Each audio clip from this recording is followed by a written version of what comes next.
उन हालात में अल्लाह ताला ने आपको नबूवत से सरफराज फरमाया। ये इशारा उस वक्त मिल ही चुका था कि आप अल्लाह के नबी हैं जब आपने माँ की गोद में बातें की थी।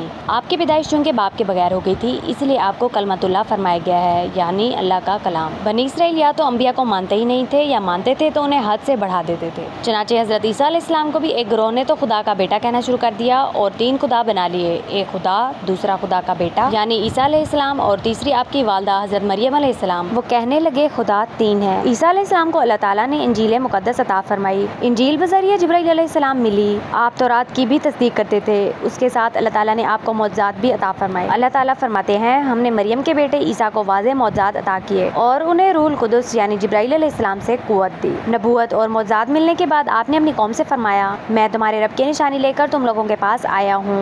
वो ये है कि मैं तुम्हारे सामने मिट्टी से एक परिंदे की सूरत बनाता हूँ, फिर उसके अंदर फूंक मारता हूँ तो वो अल्लाह के हुक्म से सचमुच परिंदा बन जाता है, और मैं अल्लाह के हुक्म से पैदाइशी अंधे और कोढ़ी को तंदुरुस्त कर देता हूँ। और जो कुछ तुम खाते हो और जो कुछ दूसरे दिन के लिए अपने घरों में रख कर आए हो, मैं वो तुम्हें सब बता देता हूँ। बिलाशुबा इन बातों में तुम्हारे लिए बड़ी दलील है अगर तुम ईमान लाने वाले हो। आपने ये बातें उन लोगों के सामने इसलिए बयान की ताकि वो जान लें कि आप अल्लाह के नबी हैं, और किसी को आपकी नबूवत पर शक हो तो मौजज़ात देखकर यकीन कर ले, और अगर कोई इन मौजज़ात को देखकर भी ईमान ना लाए तो वो अपना ही नुकसान करेगा। किसी के मानने या ना मानने से आपकी नबूवत और रिसालत को कोई फर्क नहीं पड़ेगा। उस जमाने में तबीबों और हकीमों का बहुत जोर था। अल्लाह ताला ने इसीलिए आपको ऐसे मौजज़ात अता फरमाए जिनका मुकाबला बड़े से बड़े हकीम भी ना कर सके। बड़े बड़े हकीमों को जब ये बात मालूम हुई कि हजरत ईसा अलैहिस्सलाम पैदाइशी अंधों और कोढ़ियों को तंदुरुस्त कर देते हैं, तो एक बड़ा हकीम एक पैदाइशी अंधे और कोढ़ी को लेकर आया। उसने आपसे कहा, इन दोनों मरीजों को अच्छा करके दिखाएं। आपने दोनों पर अपना हाथ फेरा तो अल्लाह के हुक्म से दोनों तंदुरुस्त हो गए, लेकिन वो हकीम फिर भी ईमान ना लाया। यहाँ ये बात याद रहनी चाहिए कि मौजज़ा नबी का अपना फेल नहीं होता, बल्कि अल्लाह का काम होता है।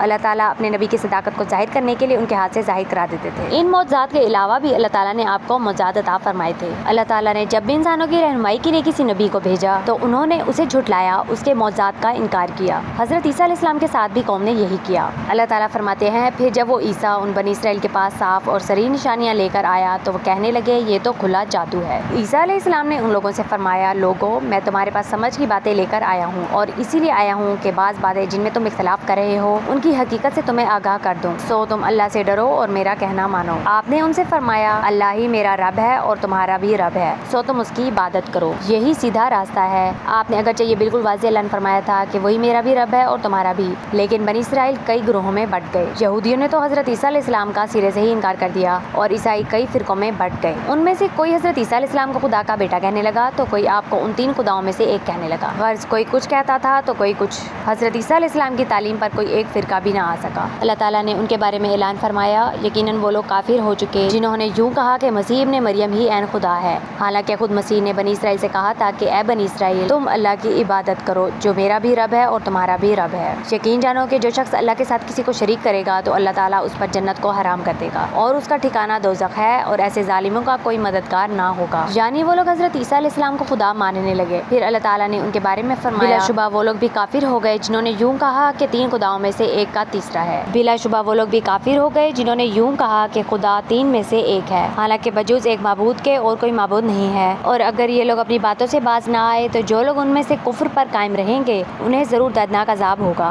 गर्ज उन लोगों ने अजीबोगरीब और गोलमोल अकीदे बना लिए। क़यामत के दिन अल्लाह ताला हजरत ईसा अलैहिस्सलाम से पूछेंगे, ए ईसा इब्ने मरियम, तूने इन लोगों से कहा था कि खुदा के अलावा मुझे और मेरी माँ को 2 माबूद करार दो। हजरत ईसा अलैहिस्सलाम जवाब देंगे, ए अल्लाह, आप पाक हैं, मेरे लिए ये कैसे मुमकिन हो सकता है कि मैं ऐसी बात कहता जिसके कहने का मुझे कोई हक ना हो। अगर मैंने ऐसा कहा होगा तो यकीनन आपको इसका इल्म होगा, आप तो मेरे दिल की हर एक बात से आगाह हैं। फिर मजीद अर्ज करेंगे, मैंने तो उनसे सिवाय इसके कुछ नहीं कहा जिसके कहने का तूने मुझे हुक्म दिया था, वो ये कि तुम अल्लाह ही की इबादत करो जो मेरा भी रब है और तुम्हारा भी। फिर ये भी अर्ज करेंगे, और मैं जब तक उनमें रहा उनके अहवाल से बाखबर रहा, फिर जब आपने मुझे उठा लिया तो आप ही उनके हालात के निगरान थे और आप हर चीज से पूरी तरह बाखबर हैं। गर्ज आप आसमान पर उठाए जाने से पहले तक मुसलसल दीन की तबलीग करते रहे। अपनी जिंदगी आपने उसी काम के लिए वक्फ कर रखी थी آپ جتنی تبلیغ کرتے گئے بنی اسرائیل اتنا ہی آپ کی مخالفت کرتے رہے، یہاں تک کہ مخالفت میں اس قدر بڑھ گئے کہ آپ کی جان لینے کی کوششیں شروع کر دیں۔ آپ کے زمانے میں کیسر روم بادشاہ تھا،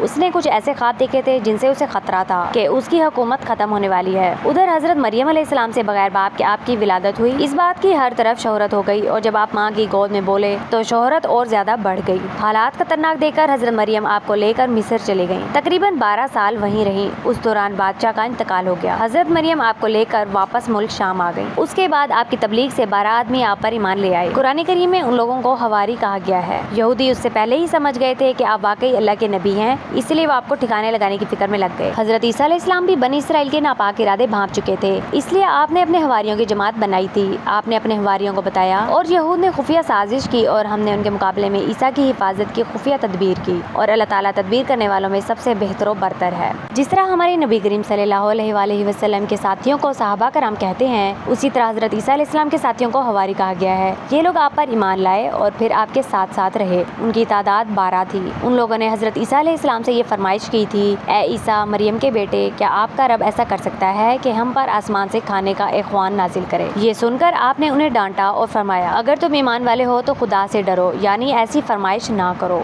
اس پر وہ بولے، ہمارا مقصد یہ ہے کہ ہم اس خوان میں سے کچھ ایسا کھائیں اور ہمارے دلوں کو اطمینان بھی ہو، اور اس بات کا پورا یقین ہو جائے کہ آپ نے ہم سے سچ کہا، اور ہم اس نزول مائدہ کھانے کا تھال پر گواہی دینے والوں میں سے ہو جائیں۔ اس پر آپ کو یقین ہو گیا کہ یہ لوگ پرخلوص ہیں، تو آپ نے دعا کی، اے اللہ، اے ہمارے پروردگار، ہم پر آسمان سے کھانے کا ایک خوان نازل فرمائیں کہ وہ خوان ہمارے پہلوں اور بعد والوں سب کے لیے خوشی کی بات قرار پائے، اور آپ کی قدرت کا یہ مائدہ ایک نشان ہو جائے، اور ہمیں روزی عطا فرمائیں۔ آپ سب سے بہترین روزی دینے والے ہیں۔ آپ ابھی دعا میں مشغول تھے کہ آسمان سے مائدہ کا تحفہ پہنچ گیا۔ آپ نے شکرانے کے 2 نفل ادا کیے۔ اس کے بعد خوان کھولا تو اس میں تلی ہوئی مچھلیاں، تر و تازہ پھل اور روٹیاں تھیں۔ خوان کھولتے ہی ایسی خوشبو نکلی کہ اس کی مہک نے سبھی کو مست کر دیا۔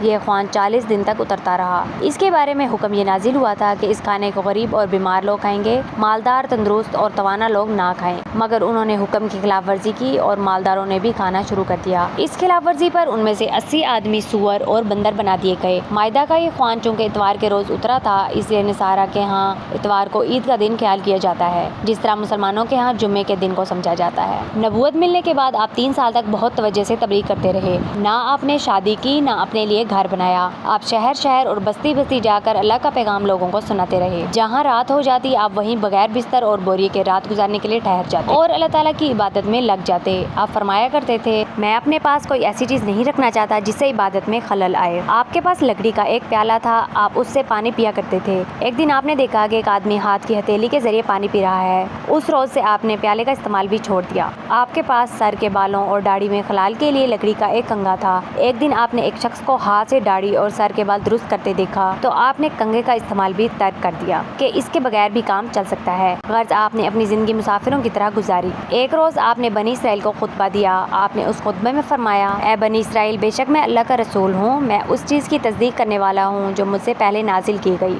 یعنی تورات کی، اور میں خوشخبری سنانے والا ہوں کہ اب آنے والے رسول کی جن کا نام احمد ہوگا۔